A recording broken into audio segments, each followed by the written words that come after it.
Mari kita berdoa, saudara-saudara sekalian. Tuhan berkati akan firman-Mu supaya hati kami dipenuhi oleh kebenaran firman Tuhan. Dalam situasi yang ada, kami tahu Engkau bersama dengan kami.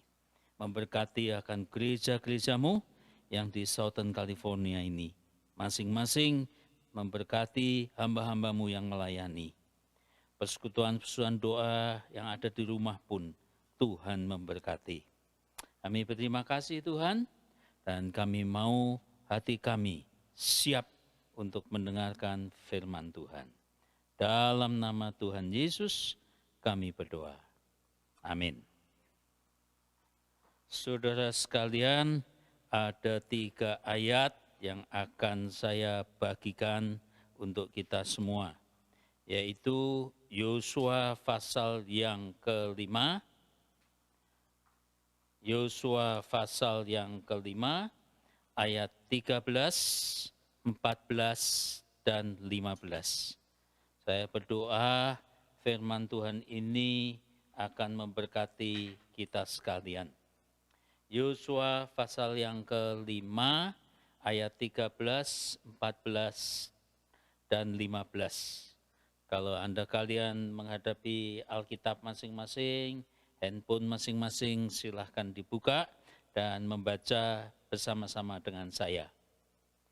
Yosua 5 ayat 13, Panglima Bala Tentara Tuhan. Sama-sama. Ketika Yosua dekat Yeriko, ia melayangkan pandangnya. Dilihatnya seorang laki-laki berdiri di depannya dengan pedang terhunus di tangannya. Yosua mendekatinya dan bertanya kepadanya, "Kawankah engkau atau lawan?" Jawabnya, "Bukan. Tetapi akulah panglima bala tentara Tuhan. Sekarang aku datang." Lalu sujudlah Yosua dengan mukanya ke tanah, menyembah dan berkata kepadanya, "Apakah yang akan dikatakan tuanku kepada hambanya ini?" Dan panglima bala tentara Tuhan itu berkata kepada Yosua, "Tanggalkanlah kasutmu dari kakimu, sebab tempat engkau berdiri itu kudus." Dan Yosua berbuat demikian. Saudara sekalian, saya rasa firman Tuhan hari ini singkat saja, yang penting masuk di dalam hati kita. Jadi ini situasinya tegang karena Yosua sudah mendekati akan kota Yeriko, akan merebutnya negeri perjanjian yang Tuhan janjikan itu. Jadi siap-siap itu. Dan kitab suci tadi yang kita baca menceritakan tiba-tiba dia lihat ada seorang laki-laki menghunus pedang. Jadi spontan jelas sih dia tanya, lawan atau kawan? Itu kan. Kalau kawan, ikut kita berperang. Lawan, ya kita berperang sekarang. Itu. Ya, nanti kita renungkan itu, jawabnya Tuhan itu luar biasa. Jawabnya bukan. Jadi Tuhan itu bukan kawan, bukan lawan. Dia berkata, "Akulah panglima bala tentara Tuhan, sekarang aku datang." Gitu. Itu jawabnya itu. Nanti kita renungkan bersama, dan sehingga singkat cerita Yosua langsung menyembah apa yang Tuhan mau berbicara. Dan Tuhan berkata, "Tanggalkan kasutmu." Itu. Beberapa poin yang penting yang ingin saya sampaikan pada saudara. Pertama begini, Tuhan itu selalu datang tepat. Tepat waktu, tepat pada masalah dan persoalan yang kita hadapi, dan tepat dengan jawabannya. Itu yang kita renungkan. Jadi Tuhan datang tepat waktu. Saat-saat yang genting, umat Israel sedang siap-siap merebut tanah negeri perjanjian itu, Tuhan datang. Jadi Tuhan itu kalau menjanjikan sesuatu, dia itu menyertai saudara dan saya sampai supaya kita mendapatkannya. Itu Tuhan kita. Tepat waktu. Samping itu, ini kita lihat Tuhan datang berupa seperti manusia laki-laki, kuat, gagah dengan pedang yang terhunus. Jadi artinya dia siap untuk berperang. Ya zaman dulu, kalau sekarang mungkin dia tidak pakai itu, pakai roket mungkin. Ya, tapi zaman dulu kan memang pakai pedang, pakai tombak, itu kan. Ya, jadi istilah yang saya pakai tadi, Tuhan datang tepat waktu, tapi bukan hanya tepat waktu, tetapi tepat pada persoalan yang kita hadapi. Itu Tuhan kita. Apa persoalan keuangan, persoalan kesehatan, persoalan rumah tangga, persoalan apa aja. Dia datang tepat pada persoalan yang saudara dan saya hadapi, itu Tuhan kita. Itu, dan nanti kalau kita teruskan itu juga tepat dengan jawabannya. Cuma memang di sini agak aneh itu jawabannya. Tuhan tidak berkata, cepat langsung itu, semua tentara digerakkan, begini-begini diatur, enggak.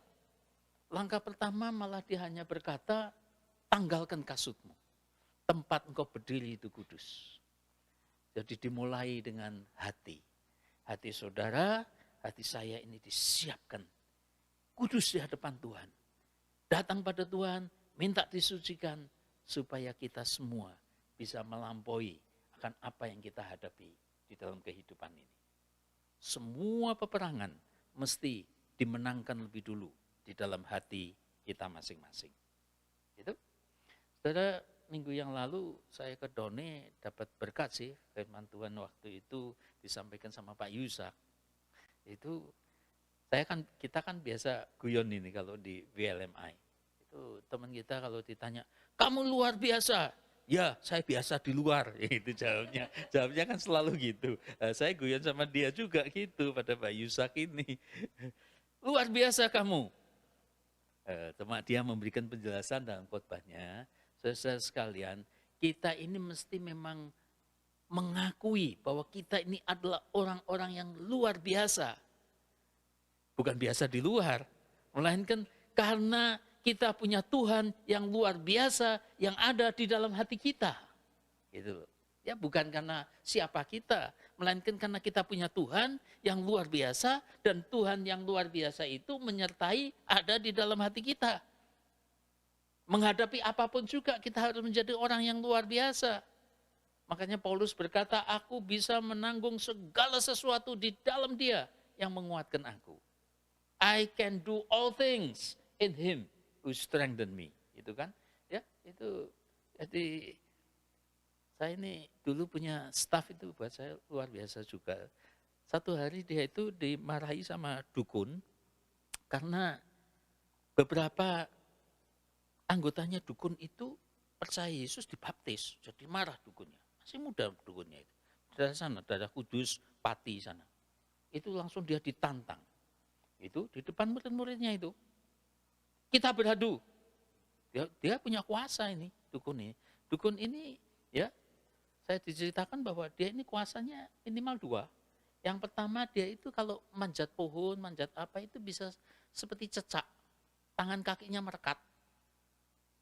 Yang kedua, yang luar biasa, dia ini kalau kepalanya diadu sama batu, batunya yang pecah, bukan kepalanya.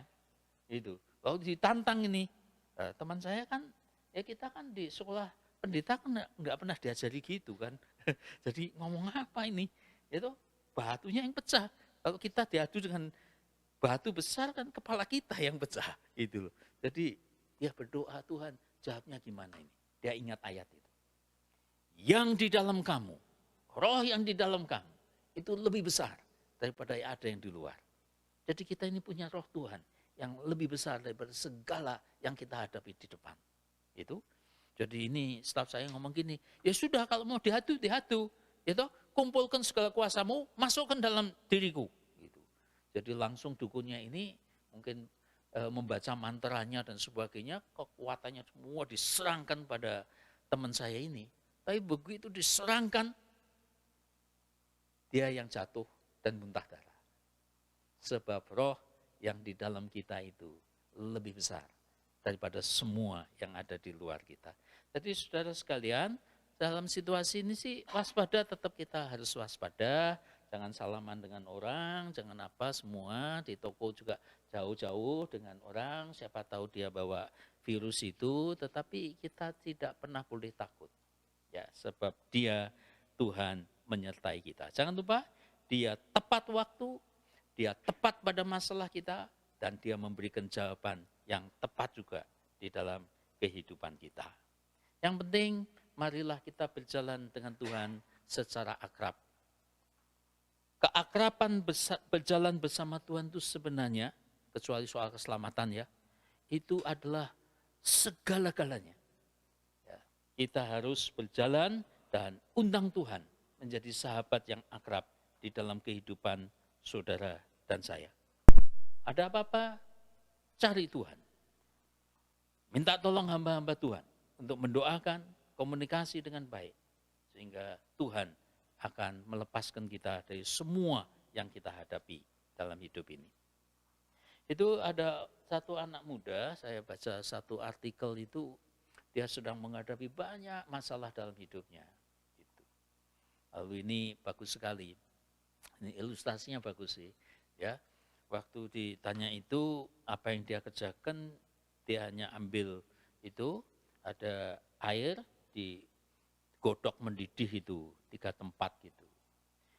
Terus kemudian ini anak muda melihat yang pertama dimasuki wortel. Wortel itu apa? Carrot ya. Carrot itu. Yang kedua itu air mendidih itu pancinya dimasukin telur. Dan yang ketiga air yang mendidih itu dimasuki teh. Teh wangi itu. Ya, itu. Jadinya apa? Yang pertama, wortelnya jadi lembek kan? Itu. Yang kedua, telurnya jadi keras. Telur kan dalamnya lembek, tapi kalau digodok jadi keras itu. Yang ketiga, tehnya langsung menghasilkan bau wangi kan? Bau harum. Itu tambahi sedikit lemon, tambahi sedikit madu, wah jadi wedang teh enak itu, lemon tea gitu kan, gitu.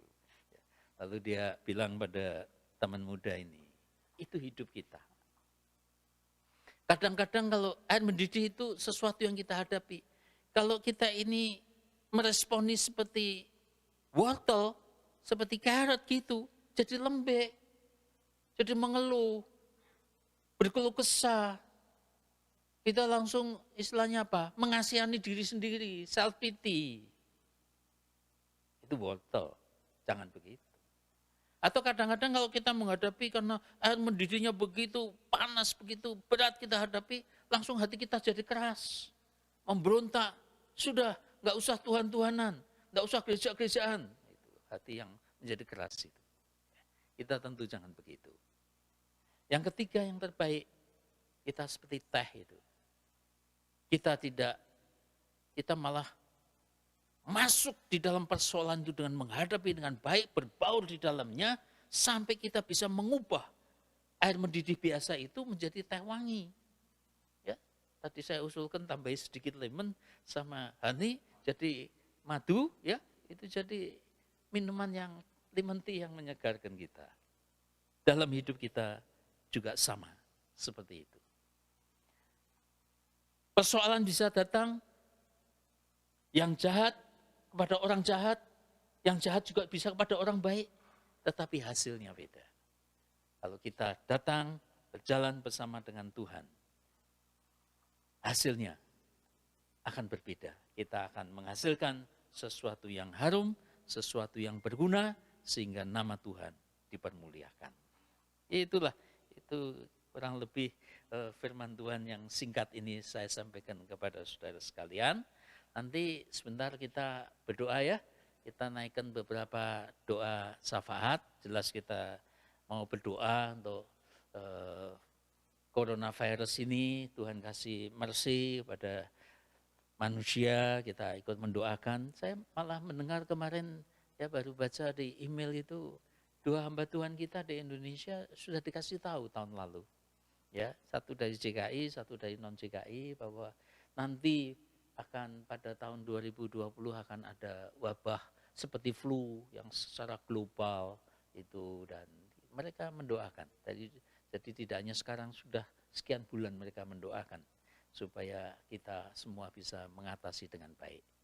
Dan juga nanti doa untuk teman-teman kita yang khususnya yang harus tidak kerja atau kerjaannya dikurangi, ya, kiranya Tuhan tetap menyertai dan menolong di dalam kehidupan kita masing-masing, jemaat kita, dan juga nanti doa untuk pemerintah Amerika, Indonesia supaya dikasih hikmat, ya khususnya juga Indonesia, kasihan, ya toh, sistem kesehatannya mungkin masih kurang, dan juga itu saya dengar di laporan-laporan lewat koran itu, kasihan mereka masih belum sadar bahwa ini betul-betul cukup bahaya, ya mereka masih mengadakan kumpulan besar dan sebagainya, kan penularan akan semakin banyak dan bisa tak teratasi nanti. Mari kita doakan supaya Tuhan juga menolong Indonesia. Tapi segi yang lain saya baca di majalah Karisma, dengan keadaan yang ada di Tiongkok itu, yang terjadi itu, saya dengar bahwa banyak anak-anak Tuhan itu menyatukan hati dalam doa, mengabarkan Injil, menolong orang-orang sebisanya, dan ya nama Tuhan dipermuliakan di tengah-tengah akan kesengsaraan yang ada ini. Kita berdoa. Tuhan, sekali lagi terima kasih untuk firman-Mu yang singkat ini, doa supaya musibah ini tidak menjadi musibah dalam hidup kami. Kami tidak mau seperti wortel yang kemudian menjadi lembek, menjadi mengeluh, menjadi susah, self pity, mengasihani diri sendiri. Kami juga tidak mau seperti telur yang kemudian jadi keras, memberontak pada Tuhan, memberontak pada hamba-hamba Tuhan. Kami tidak mau. Kami mau menjadi teh yang kalau itu air mendidih, dicampurkan, apalagi ditambahi dengan lemon dan madu, akan mewangi dan menjadi minuman yang menyegarkan.